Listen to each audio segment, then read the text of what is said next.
बयनिसिमबो फिन खेबसे गोजोन बेलासिनि हामलायनायखौ जासिहरग्रोनानै आङो चेनेलाव फैफिनबावनाय जाबाय लोगोफोर।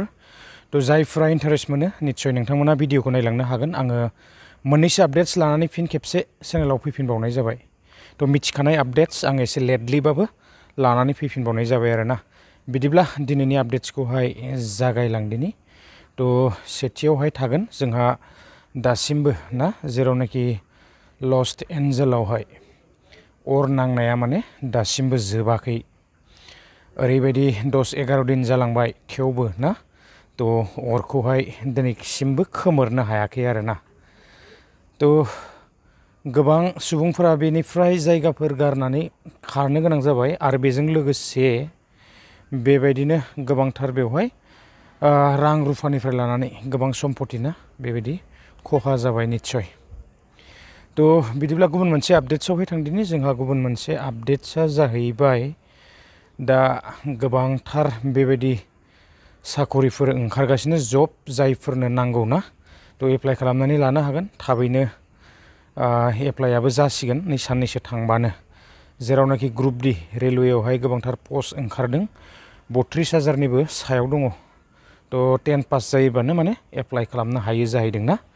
थ' जायफोरा गोसो एप्लाइ खालामनो हागोन। इन्टारेस्टिं गोबांथार पस्ट फैगासिनो।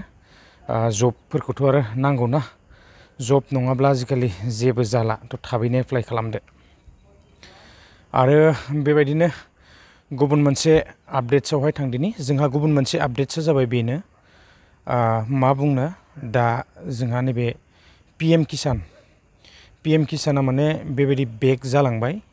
जेरावनाखि 18 तारिखआवनो बेबायदि हाबनो गोनांमोन ना जोङो खोनादोंमोन। नाथाय दा बेक जाबाय आरो बेबायदिनो जोङो फेब्रुवारियावसो हाबसिगोन होननानै मिथिदों आरोना। आरो बेवहायबो बेबायदिनो दा KYC नि जोबोद गोनांथि जानानै फैदों आरो KYC नङाबा फैसाया माने हाबनाय नङा। गोबांथार माने रुल्सफोर लाबोगासिनो, गाइडलाइन्सफोर होगासिनो। मा जागोन एबार माने गोबाङानो मोननाय नङा बेबायदि ना। PM किसाननि 2,000 रांखौबो माने गोबाङा मोननो हानाय नङा एबारावहाय। नायनोसै मा जायो आरो लेट जाबायना। थ' आपडेट्सफ्रानो माने सोलाय सोल' जागासिनो दङ बेबायदि। मा बुंबावनो दा हाबनाय मोनबाथ' मोजां जासिगौमोन। नाथाय गोबांथार नेनांबायना। जोङो दा फेब्रुवारियावसो मोनसिगोन होननानै मिथिदों आरो। थ' आरो बेजों लोगोसे बेबायदिनो इन्टारेस्टिं आपडेट्सफोर दंबावो। जोंहा बे साननैसोआव माने गोबांथार रांफोर हाबगोन आरो बेबायदिनो SHC निफ्राय लानानै PM किसाननिफ्राय लानानै गोबांथार ना।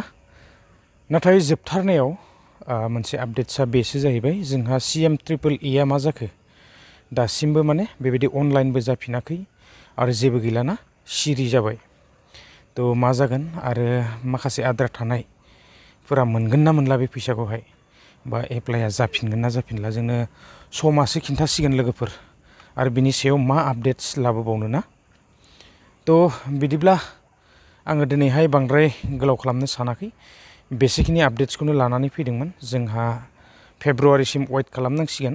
PM किसानाबो माथो खालामबावनो ना, उपाय गैला। थ' नेनोसै आपडेट्सफोरानो माने उल्था फाल्था गोनो गोथो जागासिनो ना। सरकारा होगोन आरो होआ। थ' नेनोसै साननैसो नेबावनोसै ना। थ' लोगोफोर बिदिब्ला आङो बेसेखिनि आपडेट्सखौनो लानानै फैदोंमोन। आरो जायफ्रा गोसो जबखौहाय एप्लाइ खालामनो हासिगोन नै साननैसो थाङोब्लानो ना। गोबांथार पस्ट दङ थ' एप्लाइ खालामनो हागोन।